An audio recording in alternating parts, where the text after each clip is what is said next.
Derek Fisher. Big. Fish, what up, bro? Oh man. Um, Where do we you know, start, we Fish?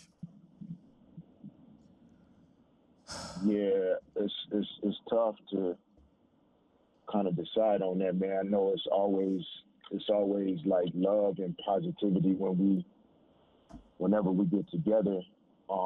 And I feel like that's what it should be, but I don't wanna I don't want us to lose the real emotion that you just felt, that I'm feeling, that so many people are feeling.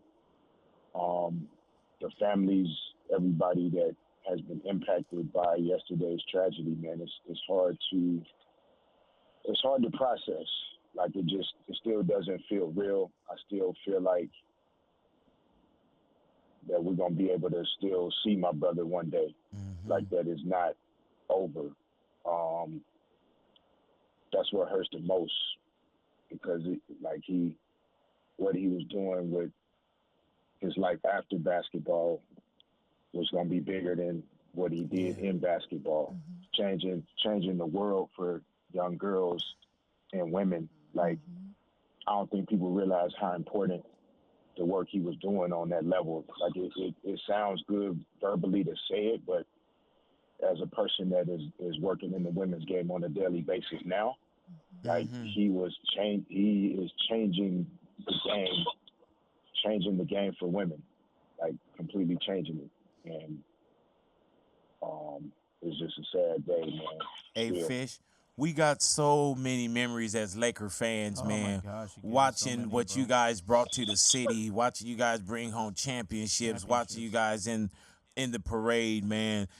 If there's anyone that has a connection to Kobe Bryant that we're speaking to this morning, man, no one has more of a connection than you, man. And what what was it like just being in that locker room or being a teammate of Kobe Bryant, bro? The legacy, the dynasty y'all built together. Um, it was it was a blessing, and it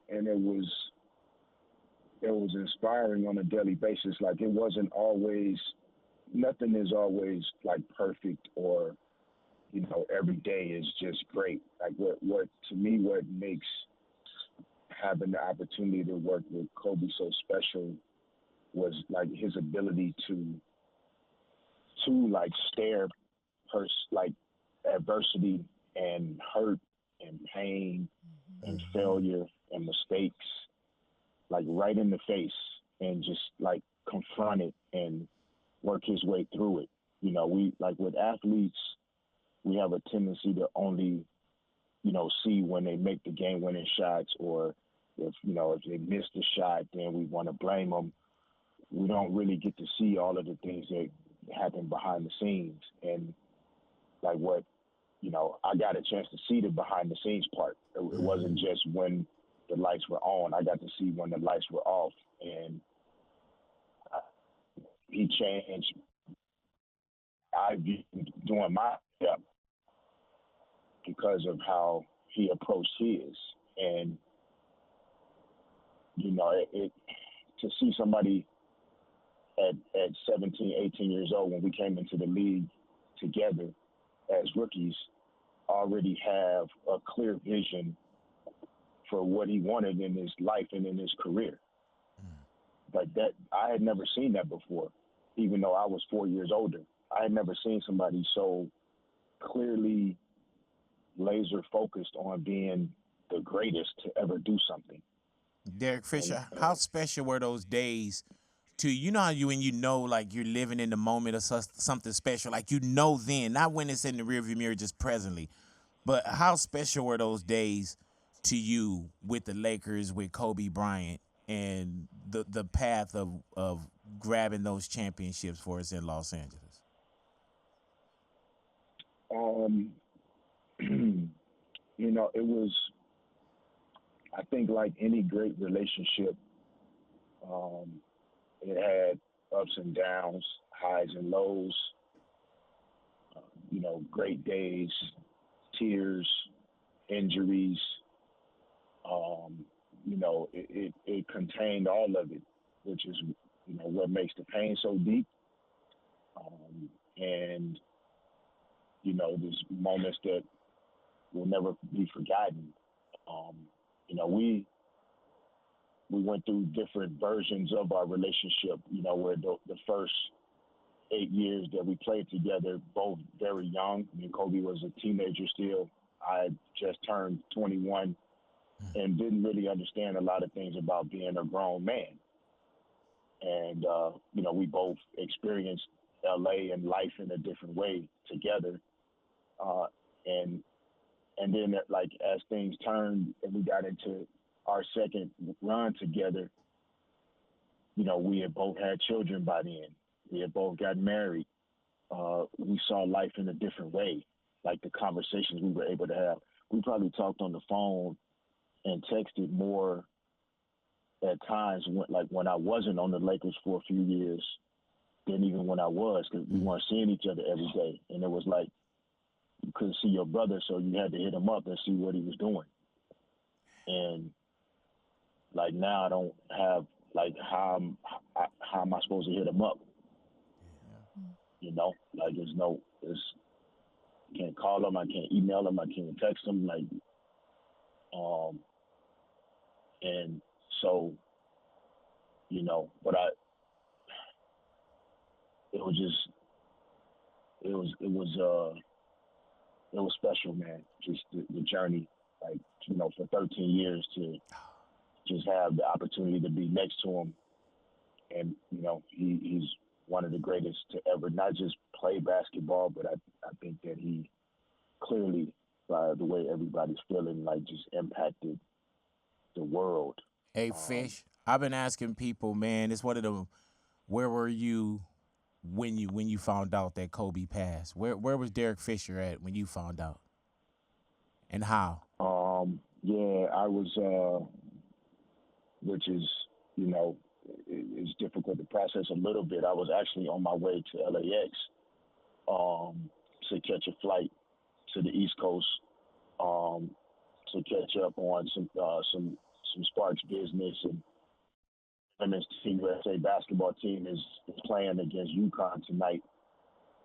So I was going to watch women's hoops, watch a couple of our players, and I was confused. I got a couple text messages that didn't make sense to me, and I was still thinking about LeBron moving into third on the all-time scoring list, and that's why people were hitting me up about, like, saying it's not so about Kobe.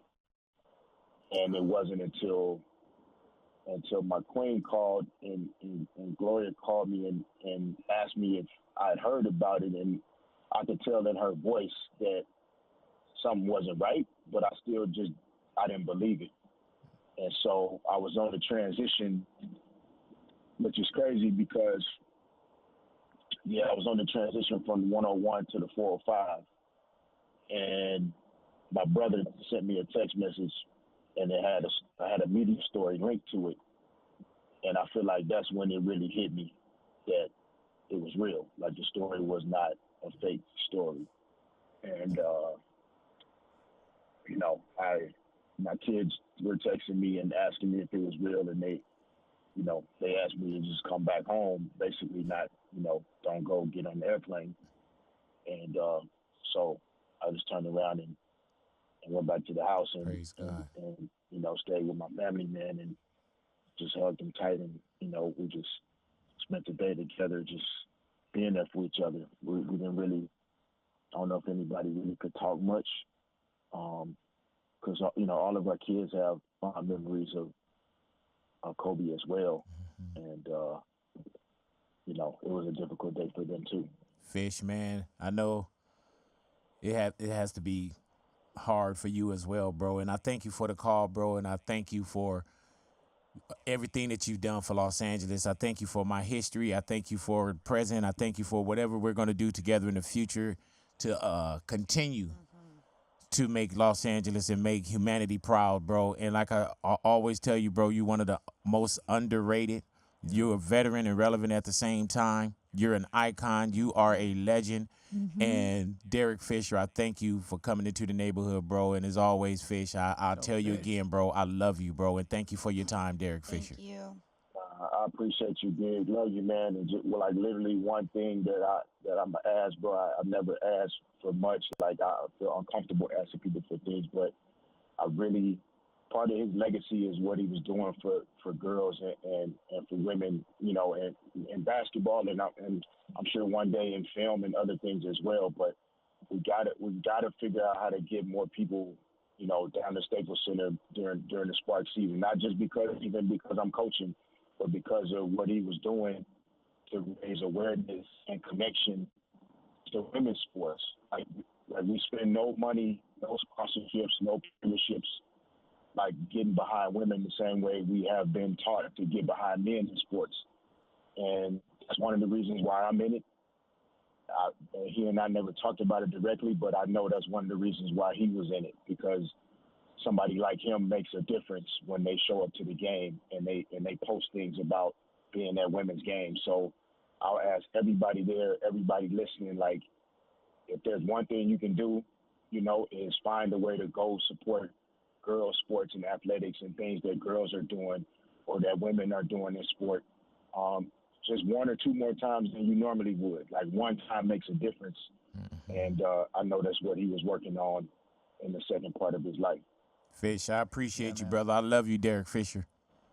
Love you, big. There it is. Yeah, the iconic Derek Fisher in the neighborhood, man. We're going to take your calls as well. 866-246-8923. Big Boys Big Neighborhood. boy. Thank you, Fish.